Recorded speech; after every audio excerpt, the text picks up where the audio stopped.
Hello hi friends, welcome back to our YouTube channel. So ಇವತ್ತು ಮತ್ತೊಂದು ಹೊಸ profile ಬಂದಿರೋವಂಥದ್ದು. Profile ಮಾತ್ರ ತುಂಬಾ ಚೆನ್ನಾಗಿರುತ್ತೆ, ಹಾಗಾಗಿ ಎಲ್ಲಿಯೂ ಕೂಡ ಸ್ಕಿಪ್ ಮಾಡದೆ ಕೊನೆ ತನಕ ನೋಡಿ. ಸೊ ಇವರ ಹೆಸರು ಮಾಯಾ ಅಂತೇಳ್ಬಿಟ್ಟು, ವಯಸ್ಸು 35 ವರ್ಷ ಕಂಪ್ಲೀಟ್ ಆಗಿದೆ. ಊರು ಬೆಂಗಳೂರಿನ ರಾಜಾಜಿನಗರ ಭಾಗದವಳು. ತೂತು ನಂಬಿಕೆ ಮೇಲೆ ಕೊಡ್ತೀನಿ ಅಂತೇಳಿ ಭರವಸೆಯನ್ನು ಕೊಟ್ಟಿದ್ದಾಳೆ. ವೈವಾಹಿಕ ಜೀವನ, ವೈಯಕ್ತಿಕ ವಿಚಾರ ಹೇಳೋದಿಲ್ಲ, ಸೊ ನೀವು ಸಹಿತ ಕೇಳಬೇಡಿ ಅಂತೇಳಿ ರಿಕ್ವೆಸ್ಟ್ ಮಾಡಿಕೊಂಡಿದ್ದಾಳೆ. ಸಮಸ್ಯೆ ಏನಪ್ಪ ಅಂದರೆ ಚೂಲು ಜಾಸ್ತಿ, ಆದರೆ ಗಂಡನಿಂದ ಸುಖ ಸಿಗುತ್ತಿಲ್ಲ ಅಂತೇಳಿ ರೀಸನ್ ಕೊಟ್ಟಿರೋದು.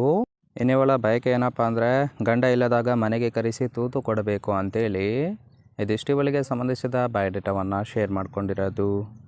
ಹಾಗೆ ಫ್ರೆಂಡ್ಸ್, ಇವರ ಬಳಿರುವ Toyota Glanza V first owner car ಬಗ್ಗೆನೂ ಕೂಡ ಫುಲ್ ರಿವ್ಯೂವನ್ನು ಕೊಟ್ಟಿದ್ದಾಳೆ. ಇದರ ಬಗ್ಗೆ ಸಂಪೂರ್ಣವಾದ ಡೀಟೇಲ್ಸು ಕೊನೆಯಲ್ಲಿ ಕೊಡ್ತೀನಿ, ಹಾಗಾಗಿ ಎಲ್ಲಿಯೂ ಕೂಡ ಸ್ಕಿಪ್ ಮಾಡದೆ ಕೊನೆ ತನಕ ನೋಡಿ. ಇನ್ನು ಇವರ ತಲೆಯಲ್ಲಿ ಈ ಥರ ಯೋಚನೆ ಬರೋದಕ್ಕೆ ಕೆಲವೊಂದು ಕಾರಣಗಳನ್ನು ಸಹಿತ ಕೊಟ್ಟಿದ್ದಾಳೆ, ನೋಡ್ತಾ ಹೋಗೋಣ. ಮೊದಲನೇದು, ಮನೆಯಲ್ಲಿ ಹೆಚ್ಚಾಗಿ ಒಂಟಿಯಾಗಿರುತ್ತೇನೆ ಅಂತೇಳಿ ಹೇಳಿರೋದು. ಹಾಗಾಗಿ ತಲೆಯಲ್ಲಿ ಇಲ್ಲ ಸಲ್ಲದ ಯೋಚನೆ ಕೂಡ ಬರೋದು ಸಹಜ. ಇನ್ನು ಗಂಡ ಆದವನು ಬೆಳಗ್ಗೆ ಡ್ಯೂಟಿಗೆ ಹೋದರೆ ಸಂಜೆ 7 ಗಂಟೆಗೆ ಬರುತ್ತಾರೆ ಅಂತೇಳಿ ರೀಸನ್ ಕೊಟ್ಟಿರೋದು. ಮದುವೆ ಆದ 2 ವರ್ಷದ ನಂತರ ದಾಂಪತ್ಯ ಸುಖ ಕೂಡ ನೋಡಿಲ್ಲ, ಹಾಗಾಗಿ ಬೇರೆ ವ್ಯಕ್ತಿಯಿಂದ ಆಸೆಯನ್ನು ಪೂರೈಸಿಕೊಳ್ಳುವ ಇಚ್ಛೆ ಇದೆ ಅಂತೇಳಿ ಇದಿಷ್ಟು ಈ ಥರ ತಲೆಯಲ್ಲಿ ಯೋಚನೆ ಬರೋದಕ್ಕೆ ಮುಖ್ಯ ಕಾರಣಗಳ ಬಗ್ಗೆ ಇನ್ಫಾರ್ಮೇಷನ್ ಕೊಟ್ಟಿದ್ದಾಳೆ. ಸೊ ನೋಡಿ ಫ್ರೆಂಡ್ಸ್, ಕೇವಲ ಇಂಟ್ರೆಸ್ಟ್ ಇದ್ದವರು ಮಾತ್ರ ಸಂಬಂಧವನ್ನು ಬೆಳೆಸಿ. ಇನ್ನು ಈ ಥರ ವ್ಯಕ್ತಿ ಇದ್ದರೆ ಖಂಡಿತವಾಗಿ ತೂತು ಕೊಡುತ್ತೇನೆ ಅಂತೇಳಿ ಸದ್ಯಕ್ಕೆ ಬೇಕಾಗಿರುವ ಗಂಡಿನ ಗುಣಗಳ ಬಗ್ಗೆನೂ ಕೂಡ ಮಾಹಿತಿಯನ್ನು ಕೊಟ್ಟಿದ್ದಾಳೆ. ಮೊದಲನೇದು, ವಯಸ್ಸಿನಲ್ಲಿ ಮುದುಕ ಇದ್ದರೂ ಸಹಿತ ಪರವಾಗಿಲ್ಲ ಅಂತೇಳಿ ಹೇಳಿರೋದು. ಎರಡನೇದು, ತೃಪ್ತಿ ಕೊಡುವ ವ್ಯಕ್ತಿ ಕೂಡ ಆಗಿರಬೇಕು, ಭಯ ಪಡುವ ಹೆದರುಪುಕ್ಲ ವ್ಯಕ್ತಿ ಆಗಿರಬಾರದು ಅಂತೇಳಿ ತಿಳಿಸಿದ್ದಾಳೆ. ದಂಗದಕ್ಕೆ ಶುರು ಮಾಡಿದರೆ ಸತತವಾಗಿ 30 ನಿಮಿಷದ ತನಕ ಕೇಯಬೇಕು ಅಂತೇಳಿ ಒಂದು ಕಂಡೀಷನ್ ಕೂಡ ಹಾಕಿರೋದು. ಸೊ ನೋಡೋದಕ್ಕೆ ಸ್ಲಿಮ್ ಇದ್ದರೆ ತುಂಬಾ ಇಷ್ಟಪಡುತ್ತೇನೆ, ಅಂಥವರು ಮಾತ್ರ ಕಾಲ್ ಮಾಡಿ ಅಂತೇಳಿ ಇದಿಷ್ಟು ಈ ಥರ ವ್ಯಕ್ತಿ ಇದ್ದರೆ ಖಂಡಿತವಾಗಿ ತೂತು ಕೊಡುವುದಾಗಿ ಭರವಸೆಯನ್ನು ಕೊಟ್ಟಿದ್ದಾಳೆ.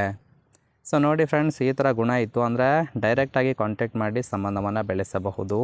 ಫೈನಲ್ ಆಗಿ ಇವರ ಬಳಿರುವ Toyota Glanza V first owner car ಬಗ್ಗೆನೂ ಕೂಡ ಫುಲ್ ರಿವ್ಯೂವನ್ನು ಕೊಟ್ಟಿದ್ದಾಳೆ, ನೋಡ್ತಾ ಹೋಗೋಣ. ಸೊ ಇದರ ರಿಜಿಸ್ಟ್ರೇಷನ್ ಇಯರ್ ಬಂದ್ಬಿಟ್ಟು ಫೆಬ್ರವರಿ 2021 ಅಂತೇಳಿ ತಿಳಿಸಿದ್ದಾಳೆ. ಇನ್ಸೂರೆನ್ಸು ಕನ್ಫರೆನ್ಸ್ ಆಗಿರೋದು, ಫೇಲ್ ಟೈಪು, ಪೆಟ್ರೋಲ್ ಸಪೋರ್ಟ್ ಕೊಡುತ್ತೆ. ಸೀಟಿಂಗ್ ಕೆಪಾಸಿಟಿ ಮಾತ್ರ 5 ಜನ ಕಂಫರ್ಟಬಲ್ ಆಗಿ ಕೂತ್ಕೊಳ್ಬೋದು. ಕಿಲೋಮೀಟರ್ ಡ್ರೈವನು 51,000 ಕಿಲೋಮೀಟರ್ ರನ್ ಆಗಿದೆ. RTO ಬೆಂಗಳೂರು, ಓನರ್ಶಿಪ್ ಮಾತ್ರ ಫಸ್ಟ್ ಓನರ್ ಆಗಿರೋದು. ಇಂಜಿನ್ ಡಿಸ್ಪ್ಲೇಸ್ಮೆಂಟು 1197 cc ಅಂತೇಳಿ ಇನ್ಫಾರ್ಮೇಷನ್ ಕೊಟ್ಟಿದ್ದಾಳೆ. ರೈಟ್ ಸೈಡ್ ಕೂಡ ನೋಡ್ತಾ ಇರ್ಬೋದು, ಇನ್ನರ್ ಲುಕ್ ಆಗಿರುತ್ತೆ, ಚೆನ್ನಾಗಿ ಮೇಂಟೈನ್ ಮಾಡಿರೋದು. ಓವರಾಲ್ ಆಗಿ ಈ ಒಂದು ಪ್ರೊಫೈಲ್ ನಿಮಗೆ ಇಷ್ಟ ಆಗಿತ್ತು ಅಂದರೆ ಲೈಕ್ ಮಾಡಿ. ಹಾಗೆ ಇವರ ಜೊತೆ ಸಂಬಂಧವನ್ನು ಬೆಳೆಸೋದಕ್ಕೆ ಕಾಂಟ್ಯಾಕ್ಟ್ ಡೀಟೇಲ್ಸ್ ಬೇಕಾಗಿತ್ತು ಅಂದರೆ ಚಾನಲ್ಗೆ ಜಾಯಿನ್ ಮಾಡ್ಕೊಳ್ಳಿ. ಜಾಯಿನ್ ಮಾಡ್ಕೊಳ್ಳೋದ್ರಿಂದ ಮೊಬೈಲ್ ನಂಬರ್ ಸಿಗುತ್ತೆ, ಕಾಲ್ ಮಾಡಿ ನಿಮ್ಮ ನಿರ್ಧಾರವನ್ನು ನೇರವಾಗಿ ತಿಳಿಸಬಹುದು.